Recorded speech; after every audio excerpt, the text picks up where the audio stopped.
Hey everyone, today in this video, I'm going to show you how to change the vacuum bag on the Dreame Matrix10 Pro. If you're interested in the Matrix10 Pro, the link to it will be in the video description. We also have links to our top robot vacuum, wet dry vacuum, and cordless vacuum cleaner picks, as well as our daily vacuum deals website. So be sure to check those deals and shop those deals in the description. So let's get right to it. Up at the top, press this button to open up the magic door. That's going to reveal this center black cover with two arrows at the bottom. Just press and pull it towards yourself.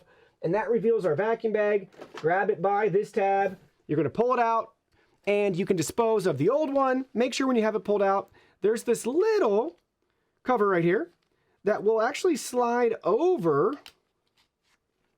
the vacuum bag, keeping all of the contents and the really fine dirt and dust trapped in the bag. So dispose of it that way. Then take your new one, make sure it's pulled down. I like to write the date on it so you can keep track of it that way. And then just line it back up in reverse order, and it just slots right back in there, presses right back in there. Then you can take your cover, 4 tabs up at the top, arrow down at the bottom, snaps right in, and you shut the door. That's it.